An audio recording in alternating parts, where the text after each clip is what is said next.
کہتی ہے تو خطاب کا بیٹا ہے، میں بھی خطاب کی بیٹی ہوں، تو ماں باپ کے تھک جائے گا، میں مار مار کھا کے تھکوں گی نہیں۔ آخر محبوب کے ہاتھ اٹھے ہوئے تھے، دل کے اندر بات آ گئی، کیوں نہ اسلام کو قبول کر لو۔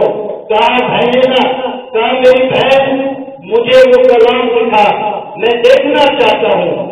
بہن نے کہا بھائی اگر کلام دیکھنا چاہتا ہے، اس کا دیدار کرنا چاہتا ہے، تو سب سے پہلے تجھے غسل کرنا پڑے گا، تجھے پاک ہونا پڑے گا، تمہیں کلمہ پڑھنا پڑے گا، پھر تمہیں میں قرآن کی زیارت بھی کراؤں گی، قرآن کی تلاوت بھی تجھے سناؤں گی۔ بھائی نے کہا بہن پھر میں نہاتا ہوں، غسل کرتا ہوں۔ بھائی نے نہایا، غسل کیا، کپڑے پہنے، بعد میں بہن نے قرآن پاک دکھایا، اس کی تلاوت کر کے بھائی کو سنائی۔ بھائی کا دل موم ہو گیا، کہا بہنا بھائی مجھے لے کر محبوب کے قدموں میں کلمہ پڑھنا چاہتی ہوں، یہ مجھے محبوب کا راستہ بتا دے، میں وہاں جا کر کلمہ پڑھوں گا۔ پوری تلوار عمر کے ہاتھ میں ہے، سواری پہ سوار ہو کر جا رہے ہیں۔ جب مسجد نبوی سے پیچھے صحابہ نے دیکھا، مکہ کے اندر جب صحابہ نے دیکھا کہ عمر آ رہا ہے، تلوار ہاتھ میں ہے، صحابہ لڑک گئے، صحابہ کانپ گئے۔ اللہ کے پیغمبر دروازے بند کرے، دین کا دشمن عمر آ رہا ہے۔ اللہ کے پیغمبر نے فرمایا میرے صحابہ گھبراؤ نہیں، پریشان نہ ہو، میں نے اللہ سے مانگا ہے، یہ آمینہ اسے رب لے کر آ رہا ہے۔ جب عمر قریب آیا، محبوب کے قدموں میں گر گیا کہ اللہ کے پیغمبر کلمہ پڑھیں، مجھے اپنی غلامی میں قبول کر لیں۔ عمر نے کلمہ پڑھا، مسلمان ہو گئے۔ مسلمان ہونے کے بعد آزان ہوتی ہے۔ اللہ کے پیغمبر نے فرمایا میرے صحابہ صفے بناؤ، نماز پڑھنی ہے۔ تو حضرت عمر فاروق نے فرمایا اللہ کے پیغمبر عبادت یہاں چھپ کر اس کمرے کے اندر وہ بیت اللہ کس کے لیے ہے، وہاں سے ہم عبادت نہیں کر سکتے۔ اللہ کے پیغمبر نے آنکھوں سے آنسو بہہ کر فرمایا عمر تیرے رشتے دار، تیرے خاندان مجھے وہاں عبادت نہیں کرنے دیتے۔ اللہ کے پیغمبر نے فرمایا عمر ایک مرتبہ میں نماز پڑھ رہا تھا، مشرکین مکہ نے اونٹنی کی اوٹی لے کر میں سیدھے میں تھا، میرے اوپر رکھ دی تھی۔ فرمایا عمر وہ مشرکین مکہ اتنے ظالم ہے کہ میرے گلے میں چادر ڈال کر مجھے گھسیٹتے ہیں۔ فرمایا عمر وہ ایسی قوم ہے کہ مجھے پتھر مارتے ہیں، وہ ہمیں عبادت نہیں کرنے دیتے، اس لیے آج یہاں عبادت کریں گے۔ سر عام ہمیں عبادت کر نہیں سکتے، ہمیں عبادت کی اجازت نہیں ہے۔ عمر نے کہا اللہ کے پیغمبر عمر کا اسلام لانے کا پھر فائدہ کیا؟ عمر اسلام لے کر پھر بھی عبادت چھپتا ہو تو پھر اسلام لانے کا کیا فائدہ؟ اللہ کے پیغمبر عبادت یہاں نہیں، عبادت بیت اللہ میں ہوگی۔ آج بیت اللہ میں چلیں گے، وہاں عبادت کریں گے، سر عام عبادت کریں گے۔ اگر کسی کو جرأت ہے، کسی کو ہمت ہو تو ہمارا راستہ روک کر نکلائے، ہم عبادت سر عام کریں گے۔ اللہ کے پیغمبر آج کے بعد عبادت چھپ کر نہیں ہوگی، آج کے بعد عبادت بیت اللہ میں ہوگی۔ حضرت عمر فاروق نے اللہ کے پیغمبر صحابہ کو لے کر روانہ ہو کر بیت اللہ کی طرف، بلال کو بیت اللہ کے اوپر چڑھا دیا۔ بیت اللہ کے اوپر حضرت بلال جا کر آزان شروع کر دی اور حضرت عمر فاروق نے بیت اللہ کے ارد گرد چکر لگا کر اعلان کیا کافروں اے مشرکین مکہ، عمر اسلام لا چکا ہے، اسلام عمر نبی کا غلام بن چکا ہے۔ آج کے بعد ہم عبادت بیت اللہ میں کریں گے۔ اگر کسی کو بچے یتیم کرانے ہیں وہ عمر کا مقابلہ کر کے دکھائے۔ آج اگر کوئی اپنے بیوی کو بیوہ کرانا چاہتا ہے وہ عمر کا مقابلہ کر کے دکھائے۔ آج کے بعد ہم عبادت بیت اللہ میں کریں گے۔ اگر کسی کی ہمت ہو، کسی کی جرأت ہو وہ عمر کا سامنا کر کے دکھائے۔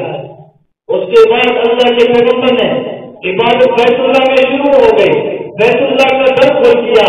کسی مشرک کو، کسی کافر کو ہمت نہ ہوئی کہ کسی مسلمان کا سامنا کرتا، وہ عمر تھے۔ اللہ کے پیغمبر نے فرمایا عمر جس راستے سے تو گزرتا ہے شیطان بھی وہ راستہ چھوڑ جاتا ہے۔ اللہ کے پیغمبر نے فرمایا لو کان بعدی نبی وکان عمر، فرمایا عمر اگر میرے بعد کوئی نبی ہوتا، اگر نبوت کا سلسلہ ہوتا تو میرے بعد آپ نبی ہوتے۔ اللہ کے پیغمبر نے فرمایا عمر بیٹا فوت ہو جائے باپ روتا ہے، باپ فوت ہو جائے جدائی میں بیٹا روتا ہے۔ فرمایا عمر جب تو اس دنیا کو چھوڑ کر جائے گا میرا دین اسلام قیامت تک یتیم ہو جائے گا، میرا دین اسلام قیامت تک روتا رہے گا۔ وہ عمر فاروق جب ایمان لے کر مسلمان ہو گئے تو مسلمان ہونے کے بعد کیسے و کیسا بڑے بڑے بادشاہ تھے، جب عمر اسلام میں داخل ہو گئے تو وہ کیسے و کیسا بادشاہ بھی عمر کا نام سن کر لڑک جاتے تھے۔ جب عمر اسلام میں داخل نہیں ہوئے تھے تو مسلمان کیسے و کیسا کا نام سن کر مسلمان لڑک جاتے تھے، مسلمان کانپ جاتے تھے۔ جب عمر اسلام میں داخل ہوئے تو وہی کیسے و کیسا عمر کا نام سن کر وہی بادشاہ لڑک جاتے تھے، وہی بادشاہ کانپ جاتے تھے۔ عمر کا نام سن کر ان کے جسم میں لذت تعلق ہو جاتا تھا، کیونکہ عمر جرأت مند تھا، عمر بہادر تھا، عمر اسلام کو عزت بخشی، اسلام کو طاقت بخشی۔ کون عمر؟ جب عمر اسلام میں داخل ہو گئے ایک مرتبہ ایک منافق مسلمان اور ایک یہودی کا آپس میں تکرار ہوا، آپس میں تلوار میں اختلاف ہوا۔ یہودی کہتے یہ تلوار میری ہے، مسلمان منافق وہ کہتے یہ تلوار میری ہے۔ اب یہ فیصلہ چلا اللہ کے پیغمبر کے پاس، اللہ کے پیغمبر ہمارے درمیان فیصلہ کریں۔ یہ یہودی کہتے تلوار میری ہے اور وہ مسلمان منافق کہتے یہ تلوار میری ہے۔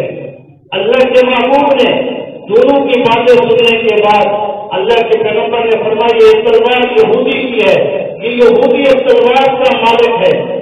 فیصلہ ہونے کے بعد منافق مسلمان کہتا ہے کہ یہ فیصلہ عمر کے پاس کیوں نہ لے کر جاؤں، عمر تو غیرت مند ہے، عمر تو جرأت والا ہے، عمر تو کافروں پہ چلتا ہے، عمر میرے حق میں فیصلہ دے دے گا۔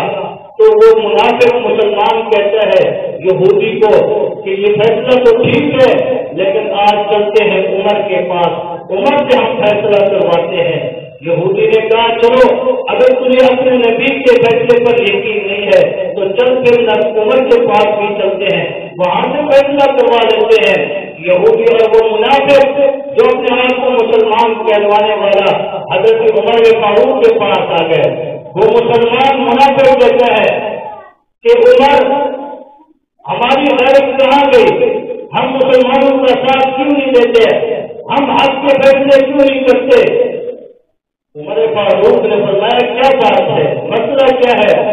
وہ منافق مسلمان کہتا ہے یہ تلوار میری ہے اور یہودی کہتا ہے میری ہے، اس لیے یہ فیصلہ آپ نے کرنا ہے کہ یہ تلوار میری ہے، یہ اس یہودی کی ہے۔ اس منافق نے سمجھا کہ عمر یہودی کا نام سن کر یہودی کو ختم کر دے گا، یہودی کو قتل کر دے گا، لیکن جب حضرت عمر فاروق نے یہودی سے پوچھا کیا معاملہ ہے، یہودی خاموش ہو گیا۔ یہودی کہتا ہے عمر ہمارا فیصلہ نبی نے کر دیا ہے میرے حق میں، اس کو نبی کے فیصلے پر یقین نہیں آیا، اس لیے یہ لے کر آپ کے پاس آیا کہ ہم عمر کے پاس چلتے ہیں، عمر سے فیصلہ کرواتے ہیں۔ تو عمر نے کہا اس منافق کو کہ تجھے پیغمبر کا فیصلہ پہ یقین نہیں ہے، پیغمبر کے فیصلے پر تجھے اعتماد نہیں ہے۔ منافق کہتا ہے نہیں آپ ہمارا فیصلہ کریں۔ عمر فاروق نے فرمایا بیٹھ جائے، میں واپس آتا ہوں فیصلہ کرتا ہوں۔ عمر گھر تشریف لے گئے، تلوار لے کر آ گئے۔ تلوار لے آنے کے بعد اس منافق مسلمان کا سر قلم کر دیا، فرمایا جو میرے پیغمبر کے فیصلے کو نہ مانے اس کے بعد عمر کا یہی فیصلہ ہے کہ اس کا سر قلم کر دیا جائے۔